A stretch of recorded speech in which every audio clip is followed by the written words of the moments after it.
The room wasn't loud. It didn't need to be. It was the kind of silence that carries weight, calibrated, corporate, deliberate. The kind where decisions aren't spoken, they're implied. She sat at the far end of the table, posture relaxed, hands resting lightly on a closed folder. No nervous tapping, no rehearsed smiles, just stillness, precise, almost engineered. Across from her, HR leaned forward slightly, fingers interlocked like a quiet verdict already made. An MBA doesn't make her better. It wasn't said aggressively. That would have been easier to dismiss. It was said clinically, like a line pulled from a policy no one ever questions. A few people around the table nodded, subtle, automatic, consensus without friction.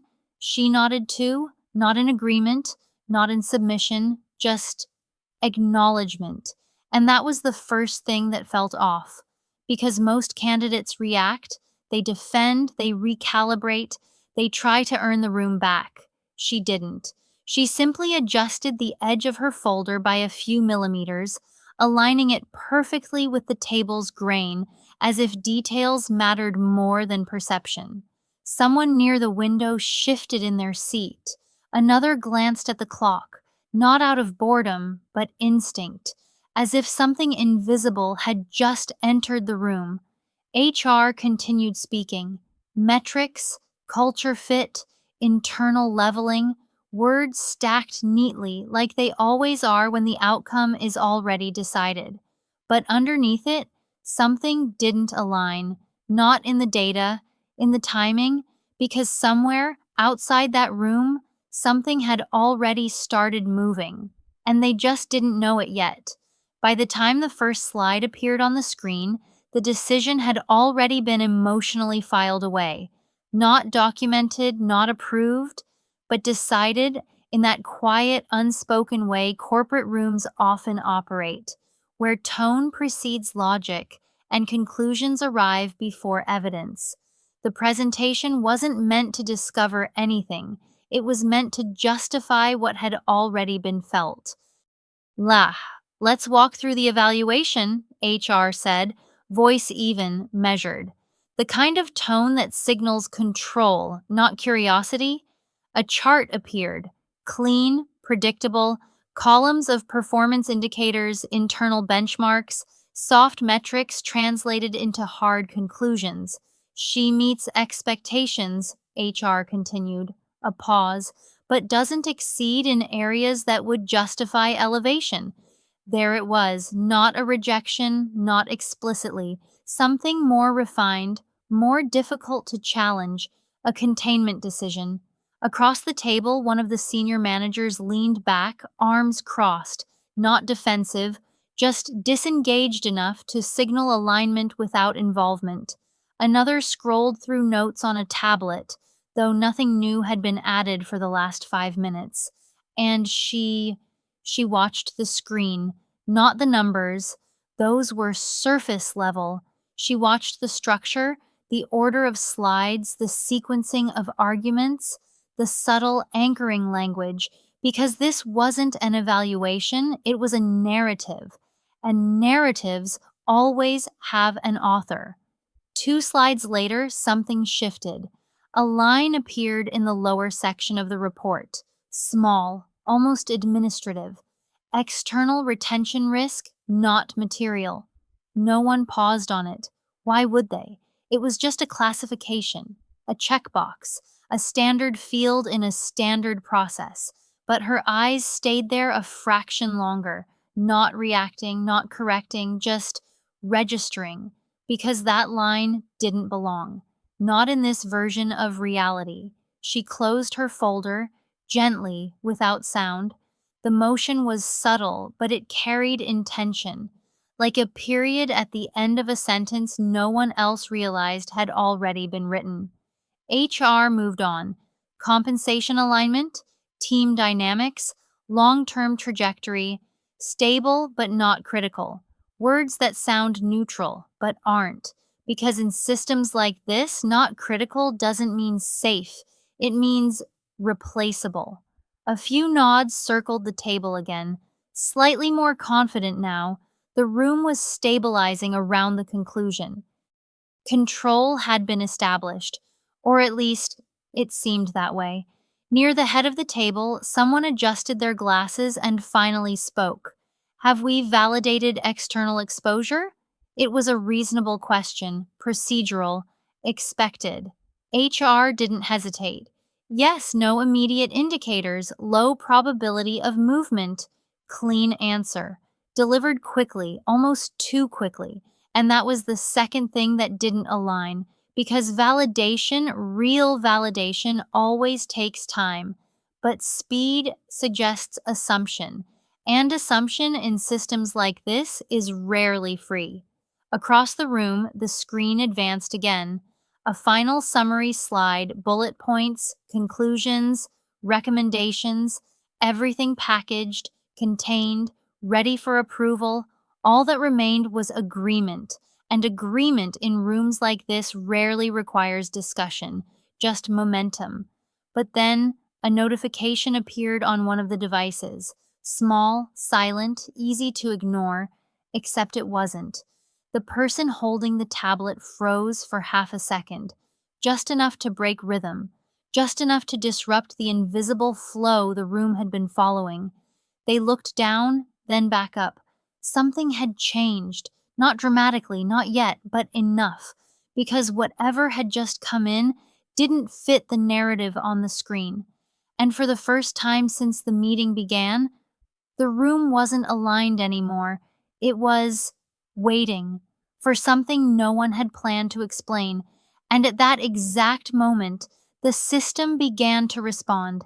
The interruption didn't come with sound, no alert, no vibration loud enough to justify attention, just a pause, a fraction of a second, but in a room calibrated for control, even a fraction becomes visible. The tablet lowered slightly, not enough to draw focus, but enough to break pattern. And patterns in rooms like this are everything. Continue, HR said without looking up. The word was soft, controlled, but it carried pressure, a subtle attempt to restore the rhythm, to keep the narrative intact. The screen shifted to the final slide. Recommendation: no elevation at this time. Reassess in 12 months. 12 months. In corporate language, that doesn't mean later, it means never, but politely. A few heads nodded again, slower now, less synchronized, because something unspoken had entered the room, and no one had addressed it yet. The person with the tablet cleared their throat, quietly, almost apologetically. Sorry, I think we might need to. HR raised a hand, not abruptly, not aggressively, but decisively. Let's finish the review. Control again, or at least the attempt to maintain it, because interruptions, especially unscheduled ones, introduce variables, and break narratives. She remained still, no shift in posture, no visible reaction, but her gaze had changed, not toward the screen, toward the people, watching, measuring. Not their words, their timing, because timing reveals what data often hides. The tablet lit up again. This time, the glow was harder to ignore. A second notification, then a third, stacking, not random, sequential, and now undeniable. The person holding it didn't speak immediately, they didn't need to. Because hesitation in rooms like this is louder than interruption.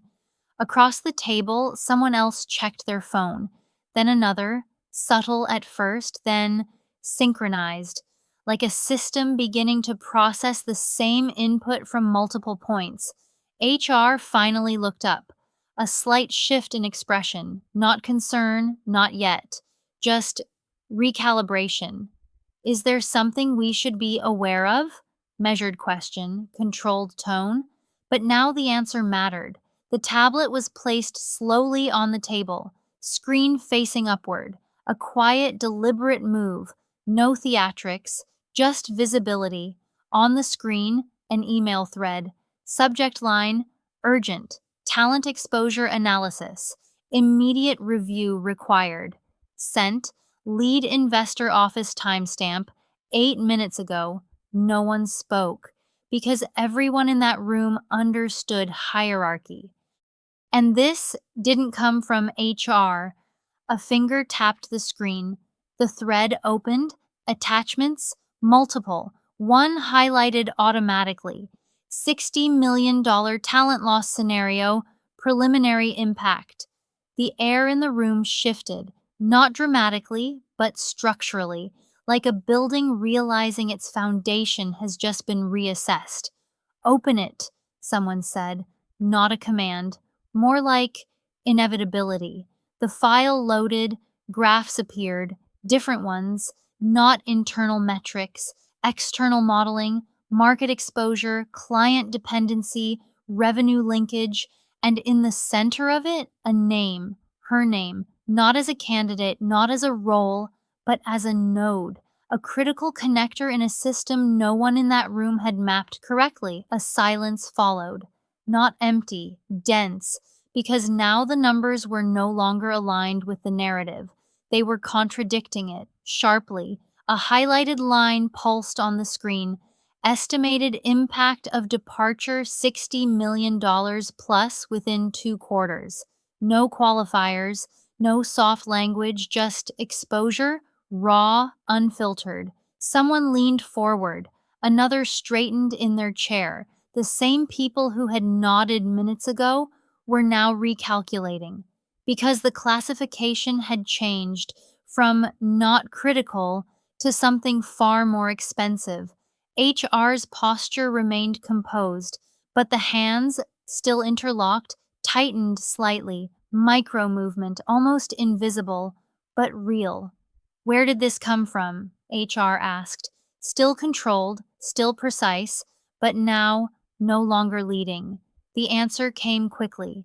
Investor side, direct analysis, cross-referenced with client retention data. A pause. They've already flagged it as a reputation risk. There it was, not internal anymore, external. And once something becomes external, it stops being manageable. It becomes visible. Across the room, someone exhaled slowly, not stress, recognition, because this wasn't just a data discrepancy. This was a structural error in judgment, in classification, in assumption. And assumptions, in systems tied to capital, have consequences. She reached for her folder, opened it, not urgently, not defensively, just on time. Inside, a single document, already prepared, already aligned. She didn't present it. Not yet. Because now, the room was finally asking the right question.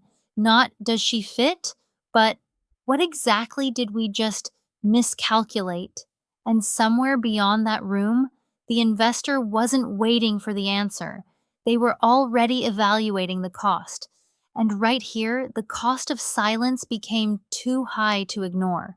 If you've ever sat in a room where decisions felt final, where conclusions were wrapped in polished language and quiet agreement, pause for a second.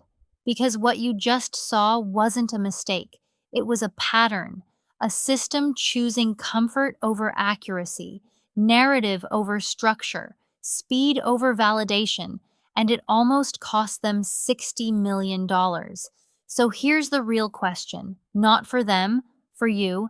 How many decisions around you are already agreed upon, but not actually verified? How often do we accept labels like not critical without ever mapping the real impact? Because the most expensive risks don't come from what we ignore. They come from what we think we've already understood. No one asked her to speak. And that precisely was the moment the balance shifted. Because before, she needed permission. Now, the room needed clarity. HR didn't resume the presentation. The slides were still there, frozen mid-conclusion, but they no longer carried authority. They looked outdated, like a version of reality that had expired while no one was paying attention. Can we verify the assumptions behind this model? Someone asked, eyes still fixed on the screen, not to her, to the room, which meant to no one in particular, a diffusion of responsibility, always a signal. She noticed it instantly, because when accountability dissolves, someone inevitably has to reconstruct it.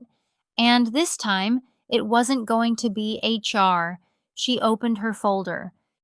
The motion was quiet, familiar, but now it had weight, not defensive, declarative.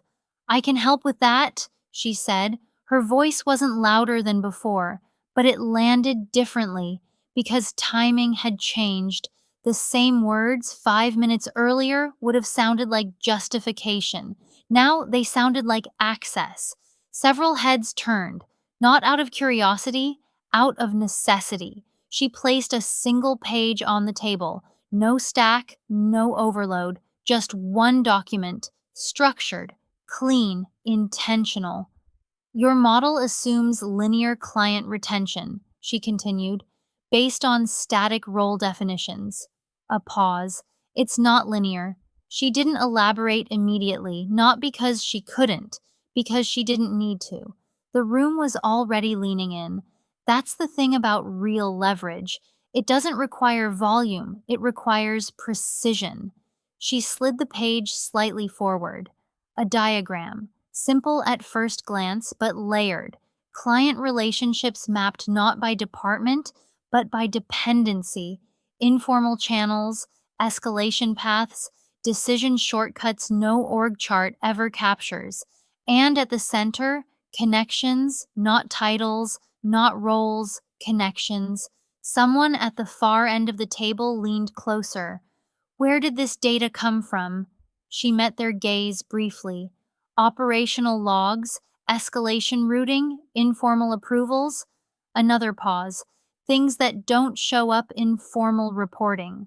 Silence followed, but not the same silence as before. This one wasn't controlled, it was processing, because what she had just introduced was invisible infrastructure, the kind systems rely on but rarely acknowledge. HR finally spoke, measured, careful. This wasn't part of the initial review scope. Of course it wasn't, because scope defines comfort, and comfort excludes complexity. She nodded slightly. I know, no tension, no pushback, just agreement.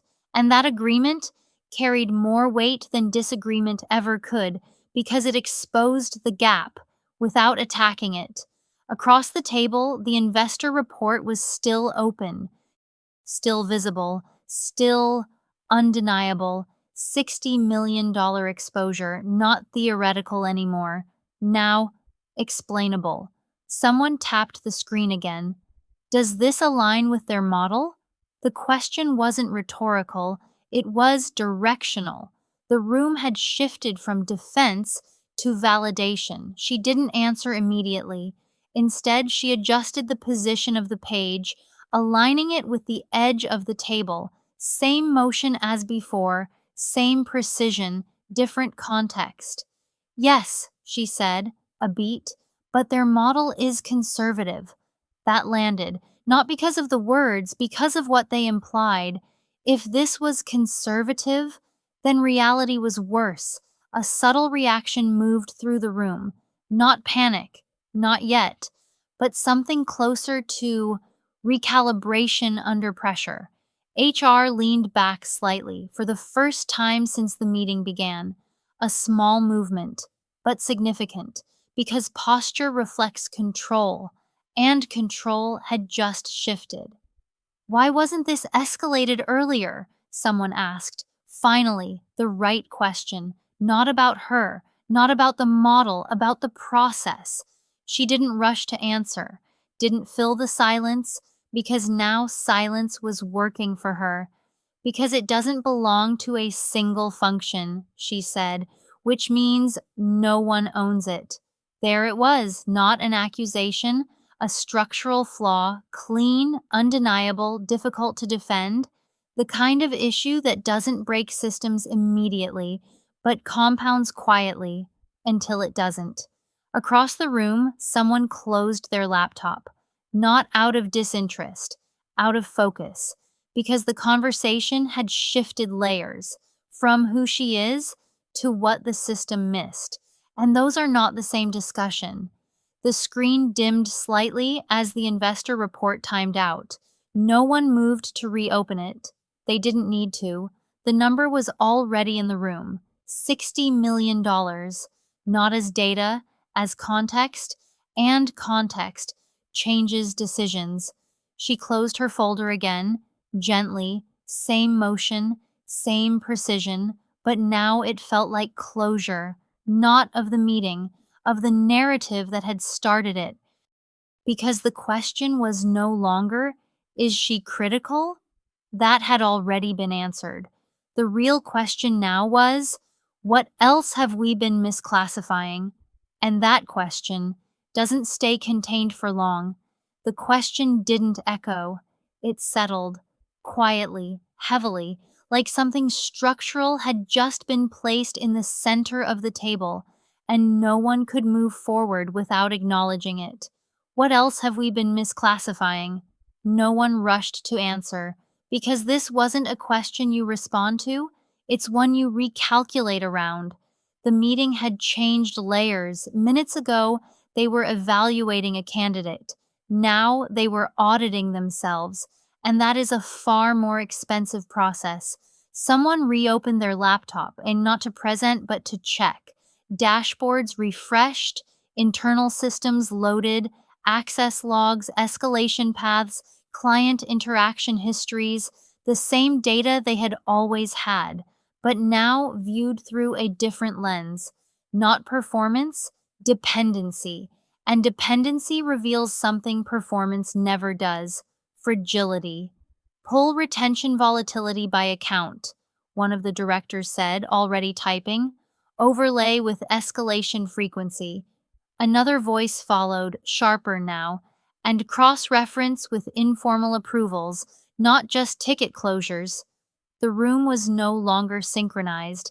It was distributed, multiple threads, multiple checks, no central control, which, ironically, was the first sign of real control returning. HR remained still for a moment longer, then slowly reached for their own device, not to lead, to verify, a subtle but definitive shift. Because leadership in rooms like this isn't declared, it's granted. And right now, it was moving. She watched it happen, not with satisfaction, not with urgency, with clarity. Because this part, the unraveling, is always the same. Not dramatic, methodical. The system doesn't collapse, it corrects. But correction comes with cost. Across the table, a new set of numbers appeared, live, unfiltered. One of the analysts spoke, voice tighter than before. We're seeing concentration risk across 3 major accounts. A pause. 2 of them map directly to her escalation chain. Another screen updated. Client response latency increases by 37% when she's not in the loop. Someone else added, and decision cycle time extends beyond SLA thresholds in high-priority cases. No one translated it. They didn't need to, because everyone in that room understood what that meant. Delays, escalations, client frustration, revenue leakage, not hypothetical, operational. The same system that had labeled her not critical was now quantifying the cost of that assumption. And the numbers weren't subtle, they were compounding.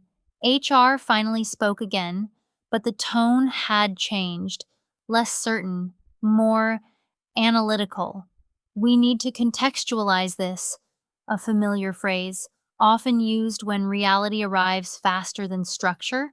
But this time, it didn't land the same, because context had already been established by the data, by the investor, by the system itself. She didn't interrupt, didn't correct, she didn't need to, because now the system was speaking in her language, and that language was numbers, uncomfortable ones. A senior executive leaned forward, hands flat on the table, grounding. Let's be precise, they said. If this exposure materializes, what's the recovery window? Not if we're wrong, but if this happens. The assumption had flipped. One of the analysts hesitated, then answered, best case, 6 months to stabilize. A longer pause. Worst case, 12 to 18. Silence. Different now, not controlled, not procedural. This was the kind of silence that comes when timelines stretch beyond comfort. Because in business terms, 12 months isn't time, it's vulnerability. And vulnerability invites movement from competitors, from clients, from the market. The investor report was reopened. This time, no one looked away. The highlighted line felt heavier now, reputation at risk. Not because of her, because of the decision. Someone exhaled slowly. Another leaned back, eyes fixed on nothing in particular. Processing, because what had just happened wasn't a discovery. It was a delay in recognition, and delays are rarely free. She finally spoke again, not to assert, to align. You're not looking at a replacement gap, she said. You're looking at a system gap. No emphasis, no dramatics, just precision. Replacing a role doesn't restore the network, she added. It just fills the org chart. That landed, harder than anything before, because it reframed the problem entirely, from hiring onto architecture. And architecture is expensive to rebuild.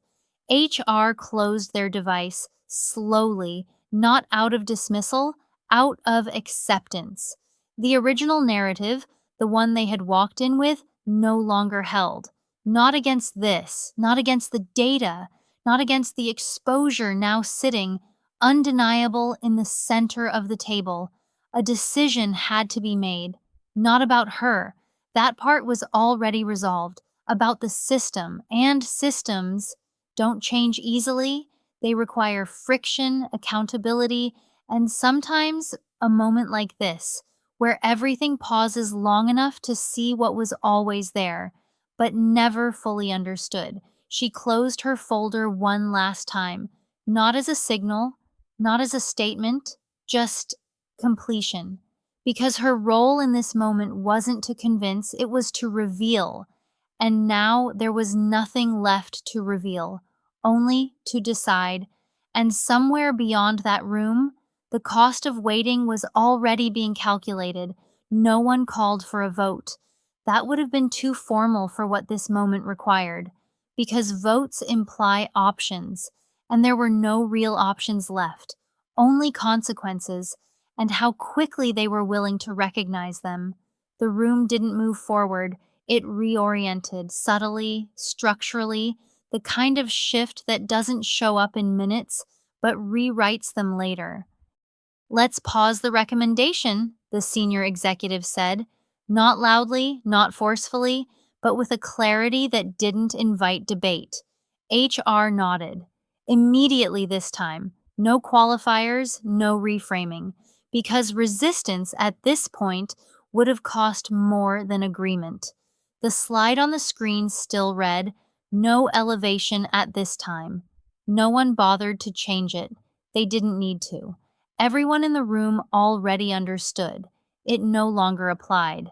One of the analysts closed the investor report, carefully, as if the act itself required precision, because that document had done something irreversible.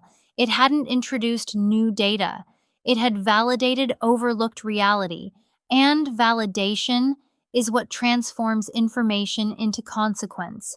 Across the table, devices began to dim, screens going idle, not out of disengagement, out of transition. The meeting they had scheduled was over.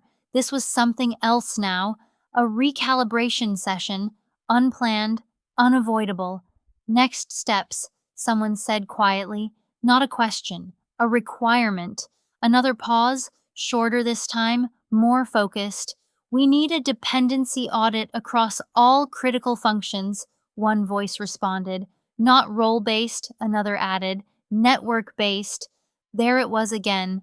The language had changed, and language to reveals alignment because earlier they were discussing positions, now they were discussing systems. HR spoke once more, careful, precise. We'll need to revisit classification frameworks. Translation, the way they define value, was flawed, and redefining value isn't an update, it's a rebuild. Someone else leaned forward slightly. What about retention? The question everyone had been avoiding. Until now. Because retention implies acknowledgement, and acknowledgement implies reversal. The room went still, not tense, not uncertain, just exact. She didn't rush to answer, didn't assume, because now they were finally asking the question that mattered. Not should she stay, but can we afford not to ensure she does? A different equation, entirely. She met their gaze, calm, measured. Retention isn't a compensation issue, she said. A beat. It's a structural one. They listened, fully now, because everything before had led here. If the system remains unchanged, she continued, you're not retaining a person. You're delaying the same risk. No embellishment, no pressure, just inevitability. And inevitability is difficult to negotiate with. The senior executive nodded slowly, not agreement, recognition, because what she had just outlined wasn't a solution, it was a condition for stability, for continuity, for credibility. Across the table, someone opened a new document, blank, untitled, cursor blinking, waiting, because this time they weren't reviewing a decision, they were about to rewrite one. Let's formalize this, the executive said, and just like that, authority had fully shifted. Not to her, to the truth she introduced, and truth in environments like this doesn't need ownership. It enforces itself. She stood up, not abruptly, not ceremonially, just at the right time. No one stopped her, no one needed to, because her role in this room had already completed its function. She gathered her folder, aligned the edge once more, that same small, precise motion, a signature almost, then turned toward the door. No final statement, no closing argument, because the outcomes is no longer depended on her presence. As she reached the handle, a voice called out, "Thank you." Simple, direct, unnecessary, but accurate. She nodded once, the same way she had at the beginning, but now it meant something entirely different. The door closed quietly behind her, and inside the room, the silence remained. Not empty, not unresolved, structured, like a system that had just recalibrated under pressure and finally understood its own architecture. Somewhere else, the investor reviewed the updated notes, the same report. Different interpretation, reputation at risk, a pause, then mitigation in progress. And just like that, the cost didn't disappear, but it became controlled. Because in the end, it was never about the MBA. Not really. It was about something far more precise, something most systems overlook until it's too late. The difference between a role and a node. One can be replaced. The other redefines the system the moment it's removed.